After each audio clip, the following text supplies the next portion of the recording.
Hey guys, welcome to week 5. Thank you guys for coming in. This week we're going to talk about collection agencies and write-offs. What to do once you get the validation that your collection is correct and things you do owe the collection agency. That's what they say. But this week, come on in the room because I am going to talk about what you can do after you get the response back from the collection agencies or the credit bureaus. Now, in week 4, let's go back. In week 4, we talked about, once we got the letters, what to look for, of the variations of different styles, and then we talked about the credit bureaus, the response that you get back from them when it says that it has been validated, and then what to do when an account has been deleted.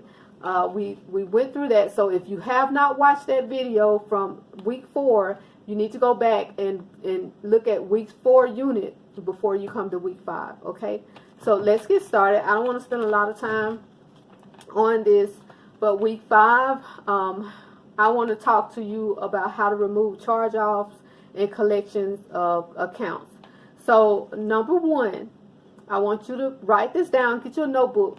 Write this down so you can have it, or you can go back and watch the video again because I'm going to post it on the link. So it is posted, so you'll be able to go back through week 5 and watch the video again. Okay, so what you're going to do, number 1, is you're going to stop answering the collection calls, the phone calls. When they call you, don't answer them. Okay, don't answer them. I don't care. Just let them go to voicemail, whatever you need to do, but don't answer them. Okay, even if you do answer it and you find out that it's them, and if they ask to speak to, I would like to speak. This call is for Mr. So-and-so or Miss So-and-so, so-and-so. Hang it up, or say wrong number. I'm sorry, you have the wrong number. I don't know that person, but just hang it up. Okay. Now, number 1, you're gonna stop answering the collection phone calls. All right. Number 2, what you're going to do, you're going to update or ask to have your personal information updated with the credit bureaus. And I'm going to attach a letter on a sample letter on what to say when you wanted to delete and update your information. So I have that letter attached in Unit 5. So make sure you look at that. So number 2, you want to update your personal information. That's like your address, your phone number, let's see, your address, your phone numbers, where your jobs, where you used to work, you want to remove those and put your current job. You want to remove your any previous addresses. You want to remove any previous name, any previous aliases, anything that does not relate to who you are now. You want to ask to have those removed and update your current information, your current address, your current phone numbers, your current jobs, all of that. Okay, but like I said, make sure you look in the unit and under documents, and so I'm gonna attach that letter so you can have. Okay, number 3, if the debt has been validated, all right, if it comes back and says that the debt has been validated and it is truly your debt and you owe them, so there's some things, a step that I want you to take. So look at your state statute of limitation, and what you do, you pull up, you're gonna Google this. Okay, you got homework. I don't give you everything. There's things that you have to do. Okay, if whatever state you live in, Mississippi, Alabama, Louisiana, Texas, whatever state you live in, you're going to say Texas statute of limitation on debt. You're going to say Mississippi statute of limitation on debt. And you're going to look that up and then see if it's 7 years or 5 years or 3 years, whatever the statute of limitation is, because you're going to need that when you start challenging these creditors, the collection agency. Now, what we dispute, we only dispute collection agencies and write-offs, okay? And then things that are fictitious or that are errors on your report. Now, if it's a debt that we know you owe, now you can't dispute student loans. The only way you can dispute student loans if you are disabled, or you can prove that you cannot afford to pay student loans back. That means that you got to be disabled. And it has to be permanently disabled. You can't be disabled for like 6 months. Say you break your wrist or you break your leg, and then they make you disabled for a couple months because you can't do anything, you can't work. That won't work. Okay, so there's some steps to get student loans off. But just to let you know, some people say, well, I was told that I can get my student loans removed. There are stipulations to that. Okay, there are certain ways you can get your student loans removed. You just can't just up and say, I want my student loans removed. You have to be disabled, or you have to prove that you cannot pay those student loans back. Okay, now if you're working, if you're able to work, if something's going on and you're not disabled, then you will have to pay those student loans back. Okay, and we can't get those removed. I just want to tell you that. Now, if the debt, this is number 3, if the debt has been validated, look at the statute of limitation and determine your state's statute of limitation on your debt. Number 5, send a debt validation letter to the collection agency. Now, this is, I'm going to attach that letter to the unit's file. So make sure you look in the file, because it's going to have a debt validation, a sample debt validation letter that you can use. Now, of course, you want to put your personal information, whatever's going on with you, you want to word it in what's going on with your situation. The letter that I attach is just a sample of what I used or somebody else used. But you want to make it personal to you, okay? So go in and change what you need to change. Make the situation to what's going on with you. This is just an idea to let you know how to write it and what to use and what to say, okay? So you would have to change some of the things. Don't send that letter exactly the way it is, because it may not pertain to you.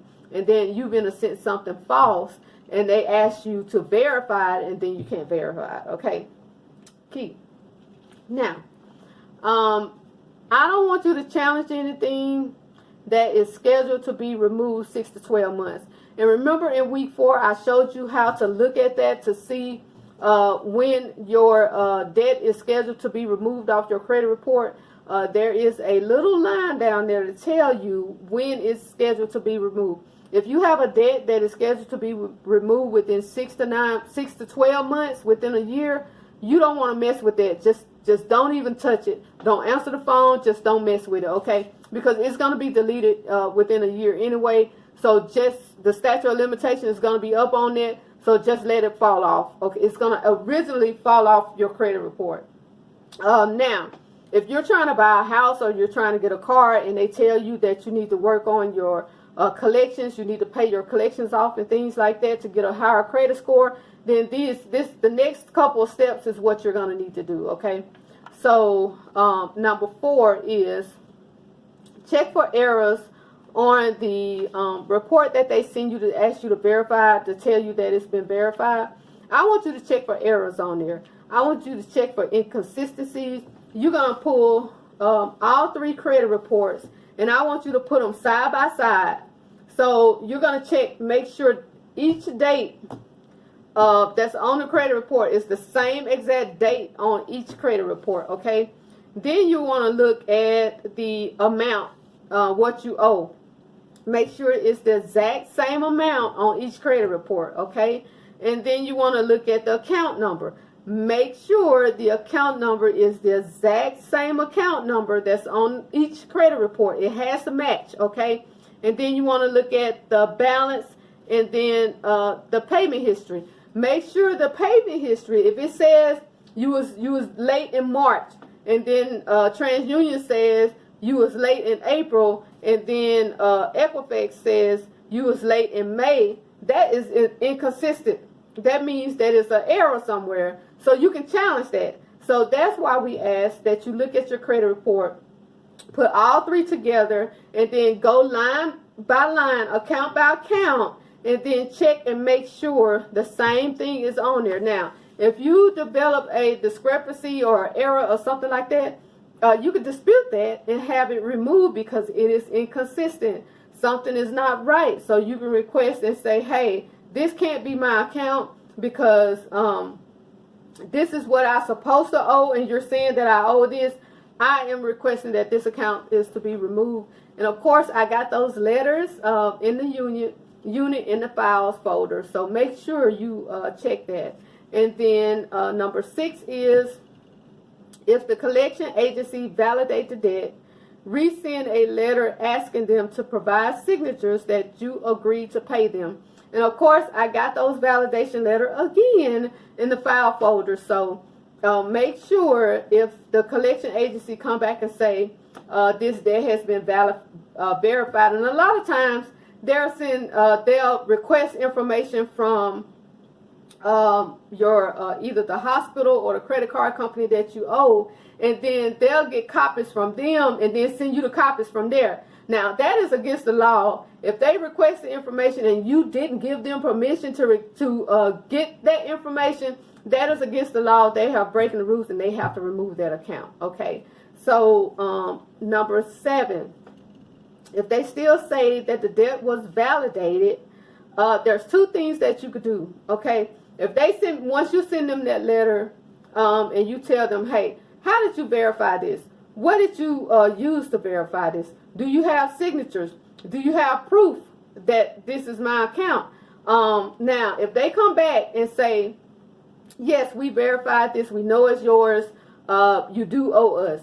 So there's 2 things that you could do after that. Now, you can request for a pay to delete letter, like if you're trying to buy a house and you're trying to go ahead and get this off your credit report so you can boost your credit score so you can get a house or a car or something like that, and you're trying to get this done within 3 to 6 months, then what you need to do is type out a pay to delete letter and have them ask them, say, hey, if I offer 30%, I just want to get this off my credit report. I will pay this off if you delete it off my credit report. Okay, never pay a debt unless you can get them to delete it off your credit report, because a lot of times the collection agencies, they'll tell you you owe them, they'll offer you a deal like 50% off or something like that. You pay it and it's still on your credit report for the next 6-7 years. Okay, and it's stuck on your credit report. So if they do offer you a deal and say, okay, I don't have a problem paying that, but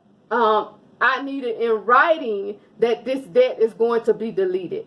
Okay, never pay a debt unless they send you something in writing that it's going to be deleted off your credit report. Remember that.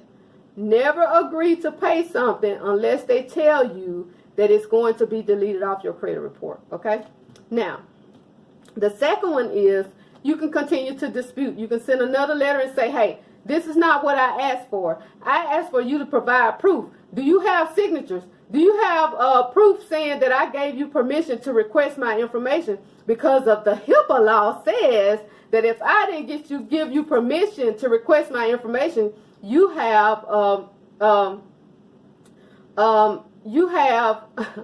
just had a text and I was reading it. I'm sorry, but you have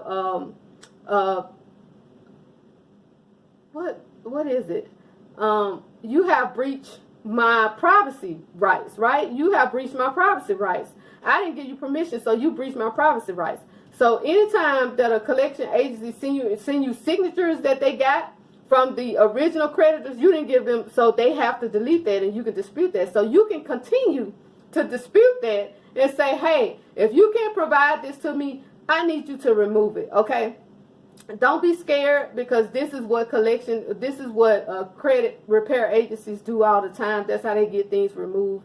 And of course, the collection agencies, they don't want you to send them to court. You can threaten to send them to court. That's what credit repair agencies do, and then they remove it. All right.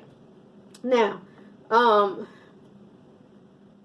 sometimes, you know, most of these things are easily disputed, but we are afraid to get into that because we don't know what's going to happen. We know that this is a company. I don't know what these people going to say or what they're going to do, so I don't want to get involved in that. But a lot of times, if you just go ahead and send the letters and do what you need to do, they will remove it. We're just afraid to do it because we don't know what the next step is. We don't know what they're going to ask us to do. So we would just, you know, I would just, I'll just leave it alone. I don't even want to deal with it because I don't want to go through that. All right. So now, let me give you some pointers. It says, if an account has been charged off, it should not be accruing interest. Now, if you have a account that has been charged off, a lot of times it could be like a credit card or a car that was repossessed that you never paid. It could be like a medical bill that was charged off. Now, you need to look at your credit report, and if it shows month by month that they have been charging you interest on a charge off, they can't do that. That is against the law for them to do that, and you can have that account removed, okay? So make sure you look at the month by month, and if the amount that you owe has been going up on a car, anything that has been charged off, if they've been charging you interest on that account, that is against the law. They have to remove that account. Okay, remember that. Remember that. Also, know your repo laws, your Mississippi car repossession law, or whatever state you live in. Texas car repossession law, Alabama car repossession law. Know those. Pull that up on Google. Google that. You got homework. I want you to Google car repossession law, and read what it says, so that way you can be familiar with what they can do, what they can't do, so that way you can challenge it. Of course, in the files, I got all these letters that you need, okay? So step one, you're going to update your personal information with the credit bureaus. You're going to change your address, your phone numbers, business names, things like that. Number two, you're going to ask the credit bureaus to validate the debt. That's a debt validation letter that you're going to send to the credit bureaus. I got that in the files. Number three, if the debt has been validated, look at your state statute of limitation to see how long they can hold that debt on your credit report, okay? That's important. Number four, check for errors and inconsistencies on all three credit reports. Put them side by side. Check the dates, the amount you owe, the account number, the balance, and the payment history, okay? Check that. Number five, send a debt validation letter to the collection agency. Don't challenge anything that is scheduled to be removed 6 to 12 months. So if you have something that's scheduled to be removed within 6 to 12 months, leave it on there. It's going to be taken off unless you're trying to buy something within 6 to 12 months. Now, number six, if the collection agency validates the debt, resend a letter asking them to provide signatures that you agreed to pay them, that you have an agreement with them. If they can't provide that, then they have to have it removed. Number seven, if they still say the debt was validated, you can do two things. One is send a pay to delete letter. And if they still don't respond or refuse that, then you can continue to dispute the debt, okay? You can send another aggressive letter as a debt validation letter. It could be more aggressive than what you sent. I got those in the files, okay? Now, like I said, if you need help with this, I am available. Guys, I hope this helped with your credit repair journey. I just wanted to share some information to help you through it. If you need help on the letters, if you don't understand which letter to write and you want to write one, reach out to me. I am here. I am available. Y'all have a blessed day, and let's get this credit repair journey going. We are on week 5. Next week we're going to be on week 6, and we're going to talk about receiving the debt validation letter and then the pay to delete letter. We're going to go into a little detail on the pay to delete letter. So week 6, and don't forget now, you got to continue to save that $1,000. We're working on this $1,000 because in a couple weeks, we're going to use that $1,000 to boost our credit score. We're going to get invested in some things that we need to boost our credit score so we can raise our credit score. Is what I'm saying. Boosting means we're going to do some things to raise our credit score, to make our credit score higher. All right, guys, this is your girl, Anjanette Curry. Thanks for hanging out and listening to me. If I said something to resonate with you, leave a comment, please. Y'all silent up in there. Let me know that I'm saying something right. Let me know that I'm doing the right things, guys. I'm trying to help you while I'm helping myself. Peace out.